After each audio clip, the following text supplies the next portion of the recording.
it, and in this particular video, I'm going to talk about one of the features called Control Link that allows the FaderPort 16 to control not only all of the native plugins in Studio One, but actually any third-party plugin. This control surface has a mode that allows you to really simply and really quickly map the control surface, the faders, to controlling basically any plugin that you have in your library. It comes pre-mapped for all the PreSonus plugins. As you can see, I'm looking at controllers one more time, once again, because yeah, mixers, controllers, both viable options. Plugins, including Fat Channel, and that's the one that we're going to be focusing on, because if you guys have watched our review on the Console 1, the Softtube Console 1, you guys will know that that's a huge part of my mixing workflow. You can see the bottom of it right here, because I have it mounted above my FaderPort 16, and I still love the Console 1. It's a fantastic piece of hardware, and the Softtube plugins and the Universal Audio plugins that it's able to work with sound spectacular. But now that I've gotten the Studio One Fat Channel expansion pack, which we will have a review on, and the FaderPort 16, it really gives Console One a run for its money in terms of having some really amazing, very authentic sounding vintage gear emulations that we do have really, really great hands-on control of. So basically, you know, I'm going to have a separate review of the FaderPort 16.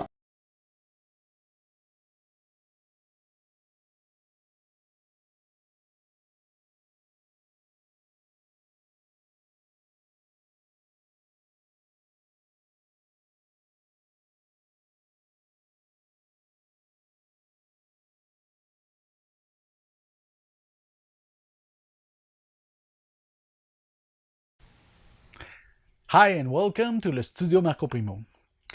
Since I had a few questions about it, here's why I changed my Mackie control to a QCon Pro X.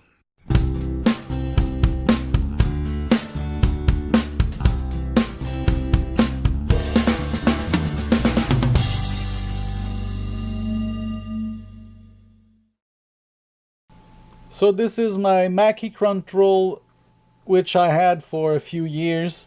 Paid it used $500 maybe 5 years ago, and it's Mackie Control Mark 1, so the first edition. It served me well for all that time, but recently, maybe a few weeks ago, it started to make a noise, which is a high-pitch frequency note, and it's getting very annoying. So I'm gonna let you hear what it is before and after. So I'm gonna close it and then up again.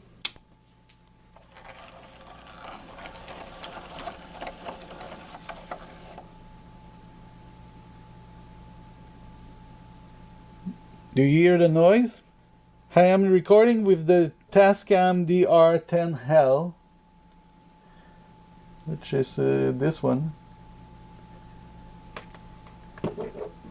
So that's it. I think the live of this Mackie control will end pretty soon, because I ordered a different controller, and I'm gonna compare with the same tests the new one and let you know how it goes.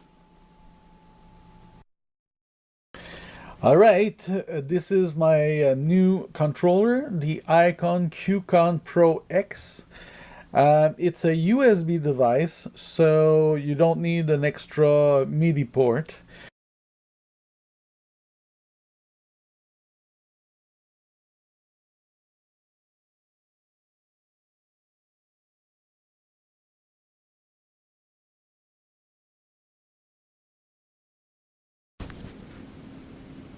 Hello everybody, this is the Mackie Control Universal Pro. I have a main channel strip with the 2 extender packs. It's a good piece. I actually like this. I apologize, first of all, I'm using one hand, but I'm here to tell you a little bit about it. And I definitely recommend this. Anybody looking to get one, definitely get one. And I have the Cubase. I'm using Cubase with it, by the way, and I have the Cubase overlay with it on it now. But it comes with a bunch of them. It comes with a digital performer, comes with a traction, sonar, and Pro Tools overlay, which is pretty cool. What I do suggest Mackie does is make an overlay for the channel strips. So in case somebody has 2 or 3 extender packs, they can have channel 1 to 8, 9 to 16, etc., etc. But I mean, it's not too much of a big deal. I do like the construction of this. It's solid metal. It's not plastic or anything like that. Faders are pretty smooth if you upgrade to version 4.0.3, I believe. The faders are a little bit smoother and less jittery than version 4.0.2 and lower. So definitely, if you do get it and it doesn't have 3 in it, put 4.0.3 in it, and you'll see the faders are a lot smoother and a little quieter as well.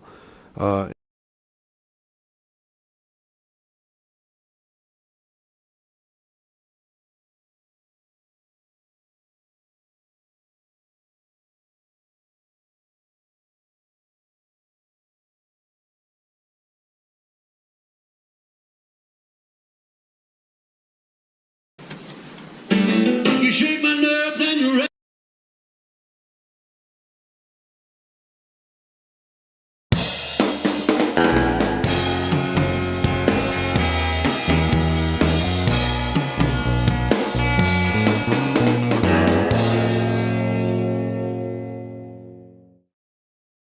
Okay, well, my name is Laz Harris, and we are here on the floor of the 2007 NAMM show, and we're going to be looking at our new Mackie Control Universal Pro.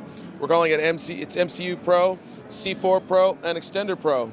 And we're also going to be talking about Traction 3. It's probably the most eagerly anticipated release of the software yet. The biggest difference in the Mackie Control Universals, obviously you see a difference in the color scheme. This color scheme is actually one that is high contrast, which means it's really great for reading in lower lights. And the other big difference that's immediately apparent is that instead of the beveled edges that it used to have, all of the edges butt up against each other nice and flush so that it looks like one continuous surface. We also dispensed with the plastic end caps, so now it's a solid metal enclosure from front to back. The other thing, we enlarged and we went from a more of a flat detented jog wheel to a larger weighted one that actually can spin. It feels really nice. It's probably one of my personal favorite improvements on it. What you can't see from the front, but is functionally a really big improvement on the Mackie Control Universals and now the MCU Pro, is the addition of a 4-port USB MIDI interface. So instead of having to use an external, third-party MIDI interface to connect all the units to, you now have one MIDI cable that'll go from the main MCU to your computer, and then the extenders will just daisy chain off the main MCU. And that interface requires no drivers. It's 100% plug and play. Other than that, everything pretty much remains the same. All of the buttons are in the same places. We updated our overlays, so you can still expect the same overlays for different versions of programs such as Sonar, Pro Tools, Cubase, Traction, and of course Logic. Hi, I'm Mitch Gallagher from Sweetwater. Welcome to another episode of Mix Tips. Today we'll be looking at using a control surface to get better mixes in your studio. Let's get started.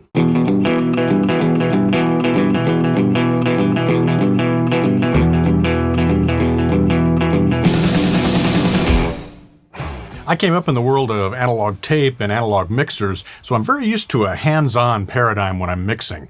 I want to use my ears, but I also want to get my hands involved and sort of perform a mix as I'm going. I like that instant access. I like it being able to grab multiple controls at the same time and so on. And so having that access to a work surface or a control surface is very important to me. Now, there are advantages to working with a keyboard and a mouse. It allows you to be very exact, and you can get in and be very detailed. But for me, I find that again, that performance aspect of sitting down and actually doing the mix isn't the same when I'm programming the mix using a keyboard and a mouse versus when I'm using a control surface where I can really get hands-on with the faders. So let's take a look at some of the benefits and some of the disadvantages to using a control surface. Today I'm using a Mackie MCU Pro Universal Control Surface, and I've also got an SSL UC1. Now, the MCU can be used with pretty much any DAW. The UC1 is dedicated to working with their plugins, the SSL plugins, and so there's a direct one-to-one correlation that's very cool. The DAW I'm using is Luna, and the latest version, 1.2, adds control surface support. You can actually have up to 6 control surfaces locked into a single instance of Luna if you want a ton of control in your studio. So the big thing for me with using a control surface is I can take my focus away from the screen. It's so easy to start mixing with your eyes. You're moving faders with the mouse, you're setting exact numbers and things, and that's all well and good, but in the context of audio, that's not always as efficient as it could be. Sometimes you're better off just grabbing a fader and moving it a little bit, especially when you're writing automation. So a control surface lets you take that focus away from the screen, bring it back to your ears and your hands. You don't have to be staring at the computer monitor. You can be looking at the control surface and allowing that creativity to focus there instead of on waveforms and reading numbers. And I find that puts me more in that creative space of making a great mix. As I mentioned, one of the benefits of working with a control surface is that you can get hands-on with things, and it gives you instant access to multiple parameters at the same time. So if I want to grab the level of the kick drum, I just Guys, mixer or control surface? Digital mixer, analog mixer, or control surface? Let me know in the comments below if anyone is seeing this video. Let me know in the comments below what you think. I like all of the options, of course. Big analog mixer with a big interface, great. Awesome digital mixer that is modern and implemented, hopefully via USB, great. You know, control surface like the Fader Port 16, great. Even the Mackie Pro, Universal Pro, whatever, great. But let me know what you think about that. reach out and grab the kick in, the kick out, the kick sub, whatever that mic might be, maybe the overall bus where all of the kick drums are, and so on. I can also do multiple things at once, so I can bring 2 up and move 1 down. That's very difficult with a mouse. So those kind of simultaneous multi-control kinds of things are really useful when you're sitting down and performing a mix. Now, as I mentioned, another big benefit is that you have fast access to the controls. I can reach right out and grab the master. I can adjust the pan immediately. I can jump among my tracks very quickly. I can bank among them. I can move back and forth. And so it's very quick to access exactly what I want. The control a control surface offers isn't just limited to the mixer. If we go over to the edit window, we can also zoom in, zoom out, increase the size of tracks, decrease, and so on, as well as locate easily, hit our transport control, and so on. So it's a useful way, again, to be able to maneuver and navigate on the mix window as well, where again, you don't have to be sitting there with your mouse. You don't have to be trying to scroll that way. You can do it very easily, intuitively, and ergonomically using the control surface. Another benefit is when you're tracking. A control surface can give you remote control over what's happening inside your DAW, whether that's just transport controls. If you're sitting across the room at a drum kit, you want to record yourself, much easier to do that with a control surface where you can just hit the record button and a play button and you're tracking. You can also record ARM, you can select different tracks, mute, solo, pan, and so on, create a monitor mix and so on right from the control surface. So it's easy to do that, and again, more intuitive, keeps you in that creative space while you're working on the control surface and trying to record your part. There are some considerations when you're choosing a control surface. Do you want a universal control surface like this MCU Pro? It works great, but the controls aren't necessarily dedicated to a particular DAW or plugin as you're working on them. Now, I tend to focus with a control surface on running the DAW. When I'm working with plugins, a lot of times I will go back to the mouse and the keyboard. However, if I've got a dedicated plugin controller, like the SSL UC1 that I've got here for the SSL plugins, or there are dedicated controllers for some of the TC Electronic plugins, SoftTube has dedicated controllers, and between the control or Pro give you mute is doing. Now, one my computer monitor. So I've got the MCU Pro, I've got the UC1 here to my right, my Apollo X4 is here to my left. And on desktop space, there are smaller control surfaces as well. A great example is the PreSonus fader port. It has a single fader, still has all the transport control, the parameter control, and so on, but it's a much more compact design that fits in a tight space. Still gives you plenty of control over your mix, and you'd be surprised how much you can use just a single fader when you're writing automation and when you're creating a mix. Now there's another option, especially if you want remote control over what's happening in your DAW, and that's to use an app that's running in your tablet, whether an iPad or an Android or whatever. Many of the software manufacturers that have created DAWs have created companion apps that allow you to take remote control over the mixer, over the transport, and over other parameters as well. In some cases, you can use those to expand what's happening on the screen, so you have instant access to more parameters at the same time. In other cases, it simply duplicates what's happening on the screen, and again, you can take that away and use that as a remote control when you're working. If you're like me and you came up using a hands-on mixing approach with a mixer, then you're going to find a control surface works right into your workflow. It's going to be very familiar to you, and it's going to feel great to sit down there and again be able to get your hands on the mix. If you've never experienced a control surface, I recommend checking it out. You can certainly create a mix using a mouse and a keyboard, but it's a little like programming to me. There's not that interactive performance aspect that's part of the great mixes that we all love going back decades. All those mixes were created by hand with hands-on faders and pan controls and EQ controls and things. And being able to return to that workflow gives you a different approach to mixes that you might find you really enjoy. Thanks for joining me for Mix Tips today. I'm Mitch Gallagher from Sweetwater.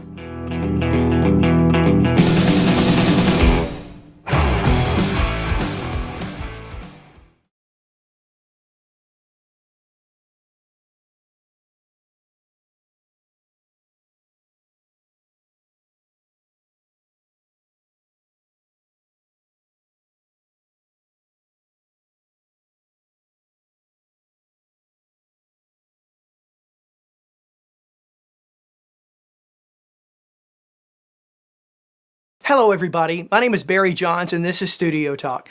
For those of you who've been watching my other videos, I want to thank you a lot. Your comments have been encouraging and the discussion back and forth amongst you is really inspiring to me, which is kind of what I'm trying to do with this channel, create an open dialogue for discussion and talk about the things that we all enjoy. As you can tell by the title of this particular video, we're going to talk about control surfaces today. You know, obviously I kind of brought you in by talking about the faders, but faders are on control surfaces if you don't know. You know, I've been using control surfaces for probably 10 to 15 years. I remember, as some of you may know already, I'm primarily a Pro Tools user, but I also use Logic a lot as well. But I would say the majority of my experience over the last 15 years or so has been Pro Tools. I have dabbled in all the other DAWs, and maybe you call it DAWs, you know, like I'm a guitar player, I call it 412, you probably call it 4x12, but anyway, I think we're on the same page. But I've experimented with the majority of them, be it Cubase, be it Logic, obviously, Digital Performer, Pro Tools. There's some newer ones out there that are great. Today, whatever makes you feel comfortable. There is no such thing as the industry standard anymore. You know, that's gone by the wayside, and for good reason. You know, the only advantage of sticking with the same DAW is if you, you know, you do a lot of work with friends and you collaborate and things like that. It makes that process so much easier. But anyway, that's not what this video is about. So I started with control surfaces, again, probably maybe 12 years ago, maybe a little bit longer. And I started with Pro Tools with the Command 8. Now, that was an outstanding control surface for the money back in the day. And today, I think you can pick one up for about 250 bucks, and it's still a great control surface for the money if you're using it with Pro Tools. It doesn't have all of the advantages that you can get with Yukon today, but it is tied to just Pro Tools and Pro Tools alone. After that, I eventually navigated and graduated, I should say, up to the Pro Control. I actually got an incredible deal. I've been very lucky with getting great deals on control surfaces used. I buy almost all of my gear used. I rarely buy something new. But I got a great deal on a 32-channel Pro Control. And you talk about that thing looking great. And it was massive. And it was a room much bigger than this. And it took up almost the entire width of the room. Because the faders are so far spaced apart. And I used that for a lot of years. And I guess maybe about 5 years ago, maybe a little bit more, but roughly in that time frame, I purchased what I have right now, which is a 24-channel Digidesign D command. And the integration with Pro Tools on that is off the charts. I would argue that it's better than current S3s or any current Avid home studio based person. I'm not going to compare it with the big S6s and things like that. I have to imagine those have to be better for the price. They better be for the money. But this thing is really, really, really well integrated within Pro Tools. Fantastic. I actually got an email the other day. I think it's called Nutric, or it's the company that writes code to be able to use not DAWs, but control surfaces like the Pro Controller, like the D Command with other DAWs. And so I'm going to help them beta test some of the things to see if we can, develop ways to be able to use this with Logic and other DAWs. So that'll be exciting. I'm very happy to be part of that program. But anyway, to say the least, I have a lot of experience with control surfaces. And I feel like I can speak about my experiences. Now, your experiences may be different. Today, I'm going to talk about mine. I'm also going to talk about what I've experienced and communication back and forth with other users of control surfaces over the many years. I've always been fairly active in a lot of the recording forums out there. I enjoy talking about it, which is kind of the inspiration for me doing these videos. And I really enjoy that. So I've gotten a lot of feedback from other folks, and I was laying in bed the other night and I was thinking, man, that would make a great video. I should probably do that. And so that's where we are today. So back to the original discussion.